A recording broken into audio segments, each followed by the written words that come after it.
Assalamualaikum warahmatullahi wabarakatuh. Om Swastiastu, Shalom Namo Buddhaya, salam kebajikan dan salam sejahtera untuk kita semua.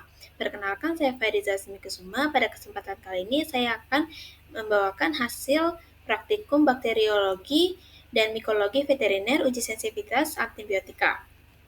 Identitas mahasiswa. Bakteriologi dan mikologi veteriner diampu oleh dosen pengampu Profesor Dr. Hewan Inengah Besung MSI, dan laporan praktikum ini disusun oleh saya sendiri, Faiza Kusuma, dengan NIM 23095111218 dari kelas E. Case-based learning. Pada suatu peternakan unggas dilaporkan bahwa beberapa ayam sakit dan ada yang sampai mati. Pertumbuhan ayam lambat, cenderung diam atau tidak aktif, dan gejala lain yang muncul adalah mencret warna putih. Peternak membawa feses tersebut ke laboratorium untuk diperiksa. Kecurigaan muncul terhadap anak ayam tersebut menderita kolibasilosis. Sebelum memberi obat kepada ayam tersebut, harus dilakukan uji untuk mengetahui apakah benar ayam tersebut terdapat E. coli yang menyebabkan ayam tersebut sakit. Tahapan uji yang dilakukan: 1. Pengenalan alat lab, membuat media dan isolasi. 2. Isolasi kuman. 3. Pewarnaan gram dan identifikasi. 4. Uji sensitivitas antibiotika. Laporan praktikum 1. Pengenalan alat lab, membuat media dan isolasi. Pendahuluan. Mikrobiologi adalah sebuah cabang dari ilmu biologi yang mempelajari mikroorganisme.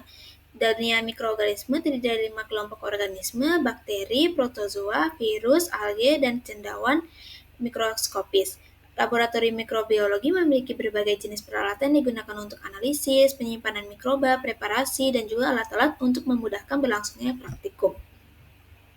Materi yang digunakan itu cawan Petri, Bunsen spiritus, feses ayam, kawat ose, dan inkubator. A. Metode sterilisasi kering. Alat sterilisasi kering termasuk sterilisasi dengan panas. Alat yang digunakan berupa oven yang suhunya dapat mencapai 180 derajat Celcius. Waktu yang diperlukan tergantung dari suhu yang digunakan. Metode penggoresan media agar. 1. Jangan menggunakan ose yang belum steril untuk menyentuh kultur. 2. Mulut tabung harus dipanasi baik pada saat ose akan dimasukkan atau saat dikeluarkan dari tabung.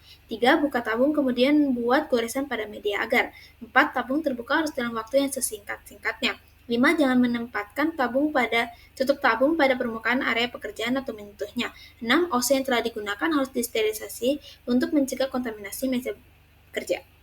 Metode perpindahan sampel feses. 1. Ambil sampel feses yang sudah tersedia dengan menggunakan cotton bud. 2. Ambil cotton bud dan tempelkan ke feses, kemudian oleskan pada media yang sudah digores tadi. 3. Setelah itu tutup media agarnya. Selanjutnya akan dilakukan inkubasi.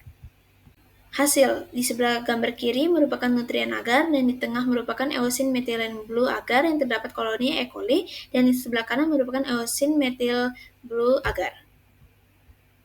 Berdasarkan hasil, medium Na yang telah diinkubasi lebih banyak koloni yang tumbuh serta lebih variatif karena pada medium Na ini merupakan medium umum atau yang penyubur yang memiliki nutrisi bagi bakteri. Sedangkan medium EMB agar itu merupakan media selektif untuk bakteri gram negatif, yaitu dia memberi indikator warna di mana terdapat warna hijau metalik yang menandakan bakteri E. coli. Dengan demikian, medium Na mendukung pertumbuhan bakteri secara umum dan lebih beragam, sedangkan medium IMB secara selektif mendukung pertumbuhan bakteri gram negatif dan memfasilitasi identifikasi bakteri fermentatif seperti E. coli melalui perubahan warna. Ini merupakan beberapa daftar pustaka yang diambil untuk laporan praktikum 1. Laporan praktikum 2, identifikasi kuman dengan pewarnaan gram dan uji katalase. Pewarnaan gram itu menunjukkan organisme yang tidak menyerap pewarnaan primer tampak berwarna merah di bawah mikroskopis dan merupakan organisme gram negatif. Sedangkan uji katalase itu merupakan uji yang bertujuan untuk mengonfirmasi apakah mikroorganisme yang ditemukan termasuk dalam kelompok bakteri yang dapat memecah H2O2 menjadi oksigen. Materi yang dibutuhkan untuk pewarnaan gram yaitu gelas objek, bunsen isolasi bakteri, dan larutan pewarnaan gram. Sedangkan uji katalase membutuhkan gelas objek, bunsen isolasi bakteri, dan H2O2 3%. Metode pewarnaan gram. 1. Membuat preparat. 2. Teteskan zat pewarna pertama yaitu kristal violet pada permukaan gelas objek. Lalu dicuci dengan air mengalir, dan 4. Tetesi dengan beberapa tetesan larutan iodin. Kemudian cuci sisa iodin dengan air mengalir. Lalu kemudian ada gelas objek diminumkan sedikit dan diberi larutan alkohol. Kemudian dicuci kembali dengan air mengalir dan teteskan beberapa tetes pewarna penutup safarin. Yaitu kemudian dicuci lagi dengan air mengalir dan lalu diamati. Metode uji katalase. Satu, ambil sedikit koloni pada media IMBA, kemudian dioleskan pada gelas objek dan ditetesi H2O2, lalu biarkan sedikit dan diamati. Hasil gambar sebelah kiri merupakan hasil dari pewarnaan gram, yang sebelah tengah merupakan hasil pewarnaan gram secara mikroskopis, dan yang sebelah kanan merupakan uji katalase. Hasil pewarnaan gram menunjukkan bakteri gram negatif dengan bentuk bulat jika dilihat dengan perbesaran 1000 kali. Uji katalase menunjukkan hasil yang negatif karena tidak ada gelembung yang dihasilkan. Kesimpulan, hasil pewarnaan gram menunjukkan bakteri gram negatif berbentuk bulat dengan perbesaran 1000 kali. Pewarnaan gram membedakan bakteri berdasarkan struktur dinding selnya. Bakteri gram positif berwarna ungu karena dinding peptidoglikan tebal, sedangkan bakteri gram negatif tidak berwarna ungu karena dinding peptidoglikan tipis dan tinggi lipid. Uji katalase menunjukkan hasil negatif karena tidak ada gelembung yang dihasilkan, menandakan bakteri tersebut tidak memproduksi enzim katalase untuk memecah hidrogen peroksida. Ini merupakan beberapa daftar pustaka yang telah saya ambil. Laporan praktikum 3, identifikasi kuman dengan uji biokimia dan uji gula-gula. Dalam uji biokimia dan uji gula-gula dapat digunakan untuk membedakan karakteristik metabolik spesifik mikroorganisme satu spesies dan spesies lainnya. Pada praktikum ini menggunakan TSI, SIM, MRVP, Simon citrate, dan uji gula-gula. Materi yang digunakan merupakan medium TSI agar, medium SIM, medium MRVP, Simon citrate agar, glukosa, biakan bakteri, tisu, api bunsen, ose, dan inkubator. Metode TSI agar. 1. Panaskan ose jarum, tunggu sampai dingin, ambil biakan bakteri dengan ose, tanam dengan tusukan pada bagian tegak medium, kemudian angkat ose lalu usapkan pada bagian miring medium, inkubasi, dan amati. Metode medium SIM. Panaskan ose jarum dan tunggu sampai dingin, ambil biakan bakteri lalu tanam dengan tusukan pada medium SIM, lalu diinkubasi dan diamati. Metode medium MRVP. Panaskan ose tunggu sampai dingin, ambil biakan bakteri lalu tanam dengan mencelupkan ose ke dalam medium. 3. Inkubasi. 4. Biakan bakteri dapat dibagi menjadi 2 tabung, tetesi dengan reagen MR dan tabung lainnya dengan reagen VP. Amati. Metode Simon citrate agar, yaitu 1. Panaskan ose tunggu sampai dingin. 2. Ambil biakan bakteri lalu tanam dengan cara mengusapkan ose melalui dari bagian miring pada pangkal medium, kemudian usapkan pada permukaan miring medium. 3. Diinkubasi dan diamati. Metode uji gula-gula. 1. Panaskan ose tunggu sampai dingin. 2. Ambil biakan bakteri lalu tanam dengan mencelupkan ose ke dalam medium glukosa. 3. Inkubasi dan diamati.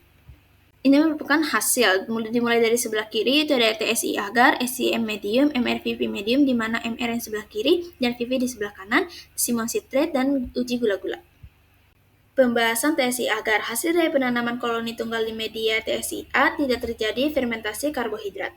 Pembahasan SIM medium, terdapat cincin merah pada permukaan medium uji yang menandakan hasil yang positif. Pembahasan medium MRVP. Pada media MR diperoleh hasil negatif ditandai dengan tidak adanya perubahan warna yang menandakan bakteri tidak dapat mempertahankan produk akhir asam. Dan juga pada media VP diperoleh hasil negatif karena tidak adanya perubahan warna yang menandakan bakteri tidak dapat mempertahankan produk akhir asam. Pembahasan Simon citrate agar mendapatkan hasil negatif yang menandakan kondisi basa tidak menyebabkan indikator bromtimol biru bekerja. Pembahasan uji gula-gula mendapatkan hasil negatif, tidak terjadi perubahan warna dari biru menjadi kuning dan tidak terbentuk gas yang menandakan bakteri tidak dapat memfermentasi glukosa. Kesimpulan, hasil praktikum menunjukkan bahwa pada media TSI agar tidak terjadi fermentasi karena tidak ada gelembung gas dan perubahan warna pada media. Pada media SIM medium, hasil positif pada indol, hasil positif pada motilitas, dan hasil negatif pada sulfur. Pada media MRVP medium, hasilnya negatif pada VP. Pada Simon citrate agar, hasilnya negatif. Ini merupakan beberapa daftar pustaka yang digunakan dalam pembuatan laporan praktikum 3. Laporan praktikum 4. Uji sensitivitas antibiotika. Sensitivity test merupakan uji secara in vitro bakteri sebagai agen penyebab penyakit terhadap berbagai antibiotika. Sensitivitas test bertujuan untuk mengetahui pola kepekaan agen bakteri tersebut terhadap antibiotika yang digolongkan pada peka, intermediate, atau resisten. Hasil uji ini secara otomatis dapat menentukan antibiotik pilihan yang tepat atau efektif untuk tindakan terapi. Antibiotika pilihan yang efektif digunakan untuk tindakan terapi adalah antibiotik yang tergolong kategori peka, sedangkan antibiotik yang tergolong resisten dihindari atau tidak digunakan. Ada berbagai cara uji kepekaan bakteri, tapi pada praktikum ini menggunakan cara difusi cakram menurut metode Kirby-Bauer. Materi yang digunakan merupakan mueller Hinton agar, cotton swab steril, biakan bakteri murni, reagen McHerland 0,5 boilion, paper dish, alkohol 70%, api bunsen, ose, tisu, dan penggaris. 1. Panaskan ose, tunggu sampai dingin. 2. Tanam 3-10 koloni bakteri ke dalam 4 ml boilion. 3. Inkubasi pada suhu 37 derajat Celcius selama 2-5 jam.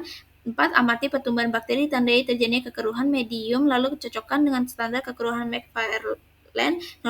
Apabila terlalu keruh, maka biarkan bakteri ditambahkan larutan boilion steril sampai kekeruhannya sama. Tetapi apabila kurang keruh, maka biarkan diinkubasikan kembali, diamati sampai kekeruhannya sama. 5. Tanam biakan bakteri dengan cotton bud steril, usapkan merata ke seluruh permukaan medium mueller Hinton agar flat. Pemupukan dapat dilakukan 2-3 kali sampai inkulon merata.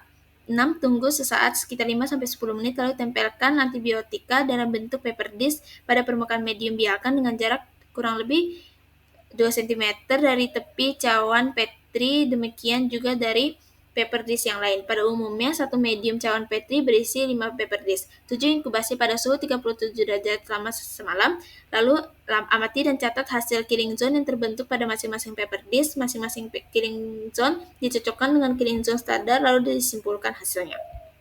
Ini merupakan hasilnya. DO mendapatkan diameter killing zone 25 mm dan antibiotik B mendapat 24 mm, SXT 29 mm, dan C mendapatkan 28 mm, K mendapatkan 25 mm, dan TE mendapatkan 26 mm.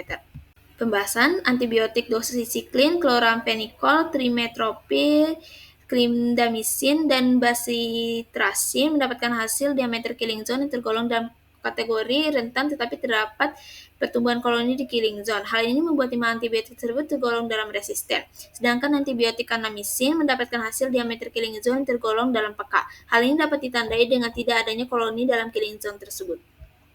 Kesimpulan, berdasarkan hasil uji sensitivitas antibiotika dapat disimpulkan bahwa kanamycin merupakan antibiotik yang tergolong peka terhadap bakteri E. coli yang telah diuji. Dengan demikian, antibiotik kanamycin dapat menjadi pilihan antibiotik dalam menangani penyakit pada hewan tersebut. Ini merupakan daftar pustaka dalam pembuatan laporan praktikum keempat. Sekian dari saya, mohon maaf bila ada kesalahan. Terima kasih.